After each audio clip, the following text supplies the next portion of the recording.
together to change around, block by block, street by street, neighborhood by neighborhood, because you deserve nothing less. That's right. We cannot allow Roseland and this part of the far south side to be the forgotten area of our city. You need to be the jewel of the city of Chicago. But I need your help. In this moment, what I need is for you to talk to your friends, your neighbors, your family, the people in your church congregation, the people in your social network. We need to get those petitions signed. We need signatures out there. And every single time that you're out there, what are you doing? What are you doing? You are ambassadors for what we are about. And what we are about is making sure that the dreams of this neighborhood, the aspirations of the young people, the families, the moms, the dads, the grandmas, everybody in this community, those aspirations and dreams, we are all ambassadors and keepers of that trust. Because if we work hard together, if we go door to door and talk about what has happened, but what is to come, there's nothing that can stop us from getting the things that you want to have happen accomplished. We do that together. Now, I don't underestimate how much you've been through in the last 2 years alone. And I know that this community has been suffering for even longer than that. But what have we learned coming out of COVID? That if we stand together, if we stand united, you should all sit, by the way. You should all sit. If we stand together, if we stand united, there is nothing that we can't accomplish together. That to me is one of the great lessons of COVID. Staying together, being resilient, picking each other up, but importantly, seeing God in each of us, because we're all God's children. No matter what our circumstances are, no matter where we hail from, we're all God's children. And if we stay together, if we stay united, and we keep persevering through difficulty and tough days, there's nothing that we can't accomplish. I look across this room, and I know many of the people who are here. I know what you've been doing on your block to help children and young people be able to survive. I know what you've been doing to make sure that victims of gun violence find the grace to be able to heal and reach another person before something happens. I know what you've been doing to make sure that people in this community have access to good health care, to make sure that our young people have productive activities to do in their out of school time. This is ground zero for what we can accomplish. And if we can get it done here, we can do it anywhere in our city. My name is Wallace Gaylor Bradley, and I'm the host of the Bradley Report. This show was put together by none other than Terry Marsh Bradley, who is also the chairman of United in Peace, Inc. And I'm blessed by God, George, that she's your friend and my wife. Yes, sir. George, could you spell your name and let the people know who you are and your organization and why we're here? My name is Joyce Chapman, Joyce-Chapman. While we're here, we are here to have the word of Mayor Lightfoot for her re-election. And I stand behind her 110, 100 zillion, a zillion. Zillion percent. She is a person, she is a mayor, she is that elected official who speaks her mind, yes, but at the end of the day, we see results. Like the mayor said, we got to get out there and do our part. Right. Get those petitions signed. Knock, knock. Hello, I'm a volunteer.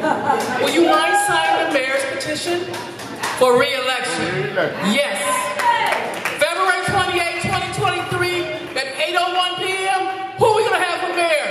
Lightfoot! Who are we going to have for mayor? Lightfoot! Get on the good foot. With Lightfoot. Get on the good foot. With Lightfoot.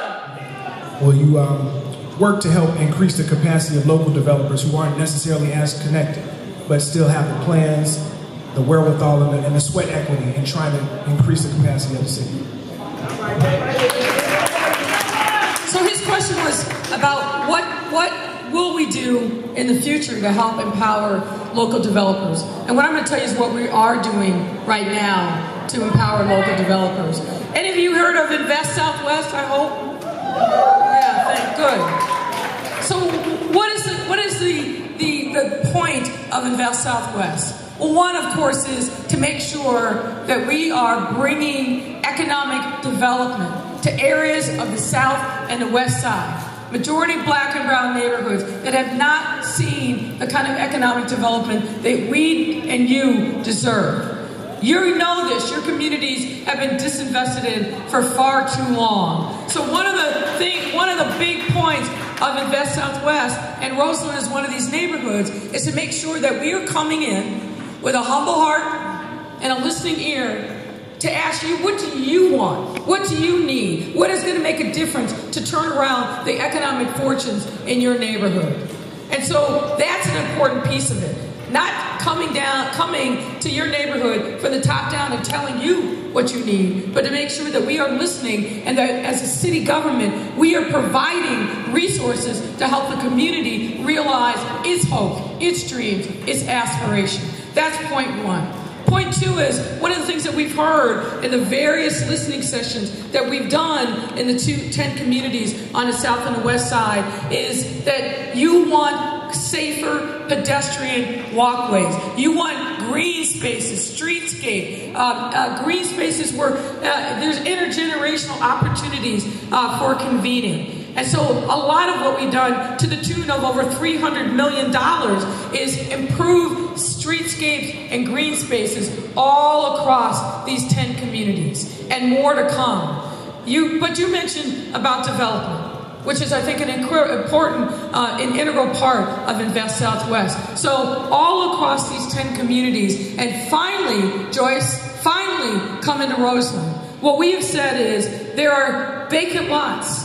There are hidden jewels in all of these neighborhoods. What can we do to not just do a building, but what can we do to bring catalytic, transformative investments? Yes. And so back in the spring of 2021, we issued the first series of RFPs in some of our Invest Southwest neighborhoods. I'm going to talk about Roseland in a second.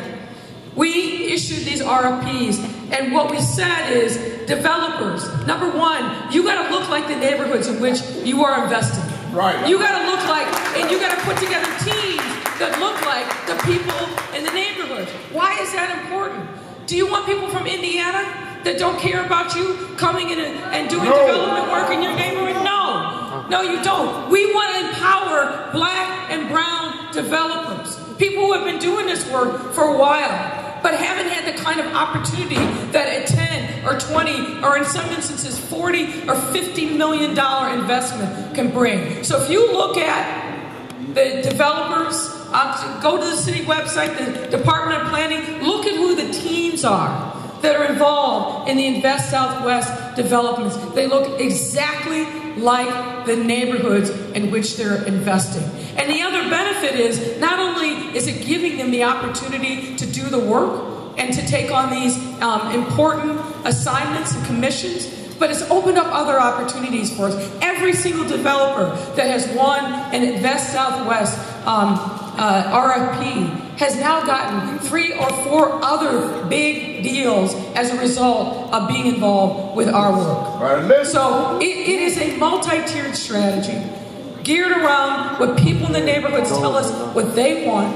And we've now broken ground on 2 of the Investment Southwest sites. We'll do another 3 or 4 before the end of the year, and then the rest later. Now, Roseland, I personally put into Invest Southwest because I've been in these neighborhoods.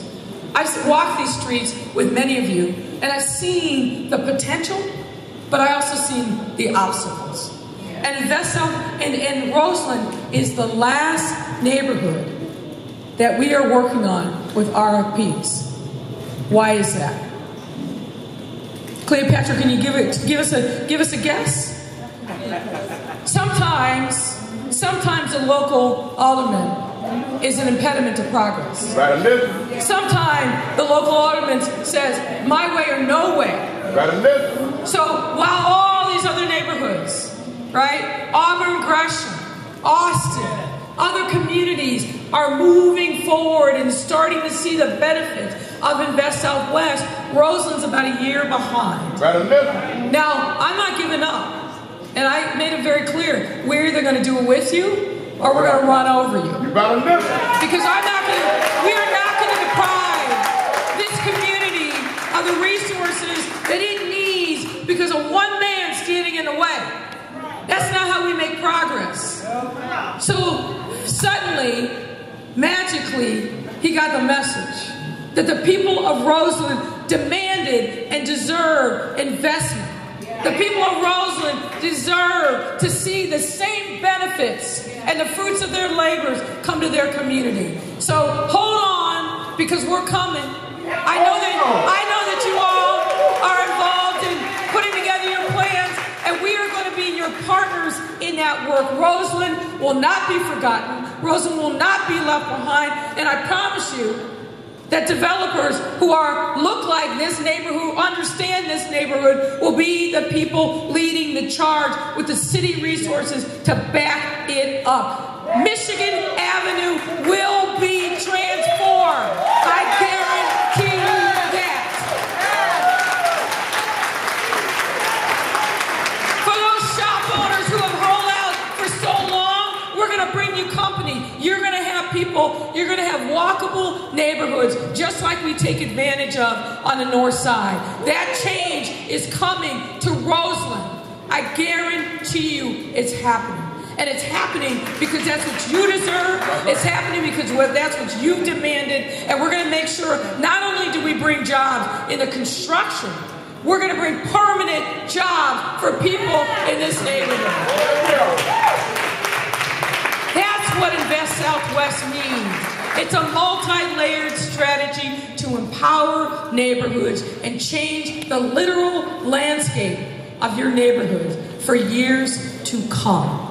That's what you deserve. Now, people say to me, oh, Mayor, you spent way too much time talking about the south side and the west side. Well. And you know what I say to that? It's about damn time.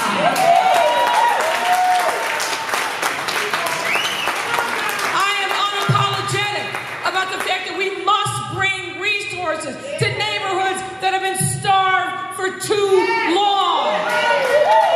We cannot claim that we are a great global city and starve our neighborhoods. Don't you think that your children deserve to see the kind of economic development and opportunity that have been going on for decades on the north side? You deserve that here. We want our children to stay in our neighborhoods. We want to build real wealth that can be passed down from family to family. That can't happen if we're not your partners in this work. So I will not shrink. I will not back down. I will not apologize for making sure that we are seeing the entirety of our city south of Roosevelt Road and west of Ashland. That's as it should be. It should have been that way for decades. And we're not going to back down from doing what we know is right. You work hard, you pay your taxes, and you deserve the same kind of opportunity as elsewhere in our city. And I am unapologetic about being that mayor. And if not me, who's going to do it? Who's going to do it if not me? When she was first elected, I had my reservations, but I seen her through these years, and even through the pandemic, Gator, that she had to really do that deep dive into really serving the city of Chicago. And she did that, you know. And with that being said, I said, let me take a look at her in a different way. Right. And I stand with her, Gator. And I stand with her for her petition drive, her reaction. And then on February 2023. You ride like me? Yes, sir. Yes, sir. You know, my viewing noise, I want to share something with you. She ain't just started doing this. She's a serious organizer. She believes in putting in work before a boy come out with that song. Walking like he talking. She's been down about this. Thank you, the Honorable Lauren Lightfoot. You spoke about Roseland. Most of the time the people talk about the west side and Roseland. But they never talk about East Morgan Park. We have been starving out there for years. years. I'm a product of that. I was born and raised in Morgan Park. I can give you the history of Morgan Park and Beverly. We used to be Black Wall Street out there. And am I right? That's right, we were. Used to be. We have nothing out there. We're like a desert. Empty lots that haven't been fed, no garden in it, nobody cutting grass, the stores, no stores in the community that we have to go up on Western to go to. Morgan Park is one of the oldest black communities in Chicago. It didn't change like Roseland. It didn't change like Chatham. It was always black. But now look at us now. You call, you just ask for a street to be resurfaced, old streets. Can't get it. You get a petition, you send it in, you can't get it. You send people up there, can't get it. Anytime you come in, now don't get confused. A lot of times people get us confused to Beverly Morgan Park. No. East Morgan Park. People that look like me, who's not getting the service that maybe the 19th Ward gets. So, Mayor, we need your blessing. Either come to Morgan Park. I'll be glad to take you around to it. We need to be revitalized out there. Rebuild. We are pitiful out there. But God has been good to us. We're still traveling on. So we need you to include in that bucket something about Morgan Park. One of the oldest black communities in Chicago. Thank you. So I'm gonna tell you this. I was with Bishop Simon Gordon of Morgan Park not that long ago. And we talked about the opportunities that are there. And I'm gonna say this to you, I'll be your partner, but I need you to be my partner. With the contractors that you have in the city, our problems are insufficient work. So we need to talk, we need you to tell us who are the contractors that we can trust to do the work, the job that needs to be done. And that's our biggest problem, all right? Another problem that we have is all the violence and all the thieving and, that's happening. So what I want to reach out to the community and say, they're offering you cameras to put on your home. You need to have a neighborhood watch. Everybody on your block, you need to know who they are. You need to know, we have on our block, I'm the vice president of my block, we have a call list. Everybody calls the next person. So a phone tree, okay? So you need to get that done. If you don't have a block club, you don't need one. You need one person to stand up and say, hey, I'm on this block and I need to know everybody on this block. All right, so what we're doing is we're taking pictures of all the people that's checking your car doors to see if it's open, and we're sending it to the police. So I need all of you guys to help and do that so we can get this crime out of Chicago. Thank you. So I just want to pick up on a couple points that our friend here made. Everybody in this room should have a free home security system paid for by the city of Chicago. Free cameras, free lighting. If you want to put a GPS device on your car, all of this we are offering for free. We need you to get motivated. We've got some information that we're going to pass out to you to show where you can get signed up. The other thing that I know is a challenge for homeowners. Sometimes you fall behind in paying your water or sewer bill.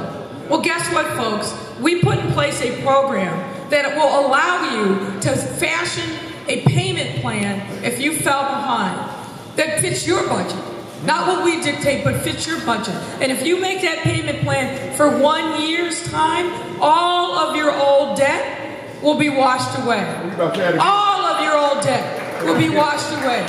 If you are struggling paying your water and sewer bills, you need to take advantage of this opportunity. We know that people are hurting, and so we're trying to do everything that we can to help support you. If you don't have that problem, I bet you know somebody in your family, somebody in your church, somebody in your neighborhood that has that challenge.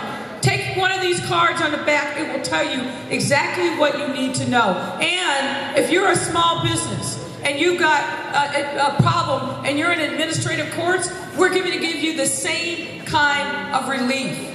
There is no reason why people should be strangling with debt owed to the city. And one of the first things that we did is if you got a ticket for a non-moving violation, you know what people used to do? Prior administration is you. If you owe money, that debt compounded and compounded and compounded, and you'd lose your car. You'd use your driver's license. No more in the city of Chicago. We stopped that from happening. No more shut-offs if you fell behind in your water. So there's help here available for you. Again, if you don't need it, if there's somebody in your family needs it, somebody in your church, somebody in your network, please make sure that you take advantage of that. And I'll go back again to the safety issue. How many of you know that homicides are down in our city 17%? How many people know that? How many people know that shootings are down almost 20%? And how did we get there? We got there by working together and recognizing that we can't just arrest our way out of the problem. We got to work with community and invest our way out of these problems.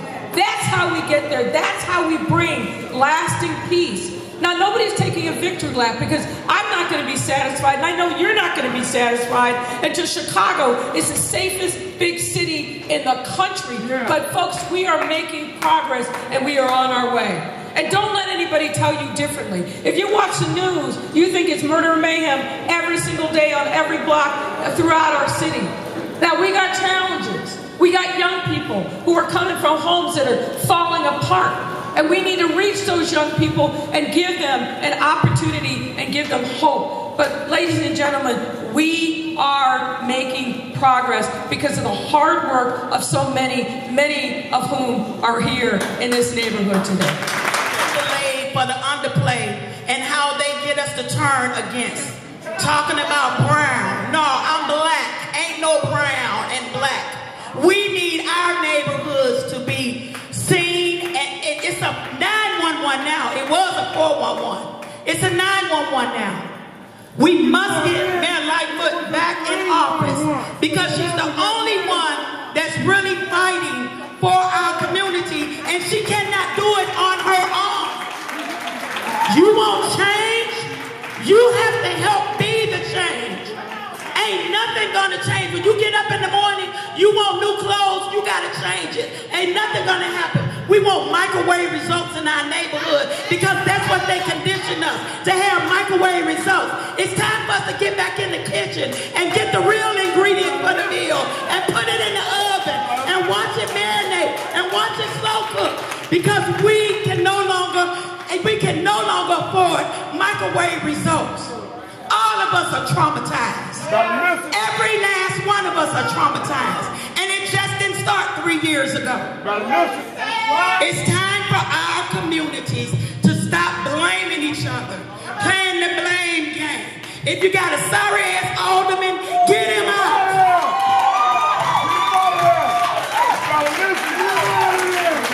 If your committeeman is not doing nothing, get him out. I wasn't always like this. I wasn't always in a leader mode, but I got sick and tired of being sick and tired of complaining about what was going on in the transit world. Guess what I did? I got my ass up, I ran for office, and I helped make change.